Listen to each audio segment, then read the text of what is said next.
Un musulman est obligé d'apprendre. Un musulman est obligé d'apprendre. Et là, ya shabab, c'est une chose que je ne comprendrai jamais de ma vie. Comment se fait-il que beaucoup, la plupart même d'entre nous, sommes tous passés par l'école arabe en étant petits? Levez la main ceux qui ont fait l'école arabe, levez. Masha'Allah. Et jusqu'à quel âge? Ceux de France et de Belgique, jusqu'à quel âge en général? Dites, ne soyez pas gênés. 15 ans. Parce qu'ils ont pris perpète en vérité, ils ont pris 15 ans de prison. Voilà.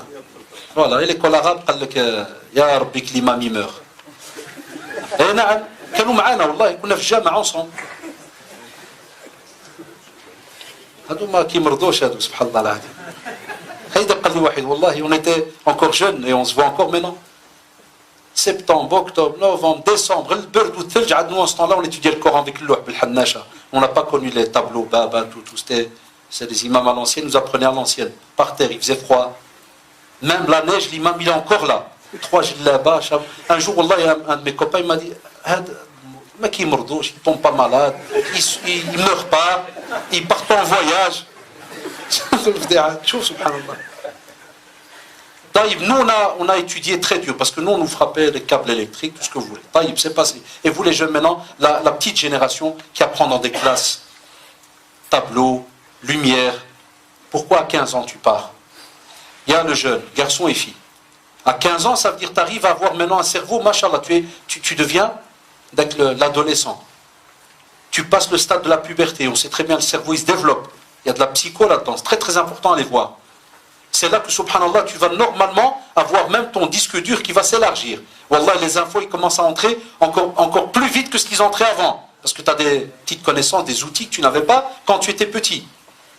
Et c'est comme si, subhanallah, on a mis une graine, et l'arbre, il commence à grandir. Au moment où on voit le fruit apparaître, toi, tu viens et tu coupes l'arbre.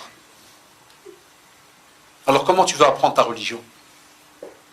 Wallah, c'est la vérité. Si nos jeunes quittent l'apprentissage de la langue arabe et de la religion à partir de 15 ans, quel est ce musulman que vous voulez avoir à l'âge de 20, 21 quand il va être marié? Il va transmettre quoi? Un monseigneur. Qu'est-ce qu'il va transmettre? Et c'est ça la crise qu'on a aujourd'hui. Pardonnez-moi, on peut des fois remarquer que la mosquée peut être pleine, mais si tu vas t'asseoir et commencer par exemple à poser des questions bien définies dans des bases religieuses entre nous et nos jeunes, tu vas remarquer que ça va rester très basique. Un groupe va même s'éliminer, va dire non, moi j'ai fait que l'école arabe jusqu'à 12 ans, 15 ans, moi, et puis ça s'élimine, et les années, elles passent. Et tu vas être, toi, ya Abdullah, responsable demain, auprès d'Allah subhanahu wa ta'ala, parce qu'on va te coller à toi une famille. L'épouse, ça sera les enfants, et l'épouse, c'est encore plus grave. L'épouse, c'est sa femme et les enfants. Une femme en islam, elle n'est pas responsable des connaissances religieuses de son mari. La majorité des savants le disent. Parce qu'Allah subhanahu wa ta'ala a interpellé les hommes. Ya ayyuhalladhina amanu qu anfusakum wa ahlikum nara. Allahu akbar. On te prévient depuis 1400 ans. Ah, vous les croyants. Et on interpelle les hommes aussi spécialement. C'est vous qui êtes responsable de votre famille. D'abord de vous et de votre famille. Et vous devez protéger votre famille de l'enfer. Comment tu le fais, il y a le jeune en quittant l'apprentissage à 15 ans?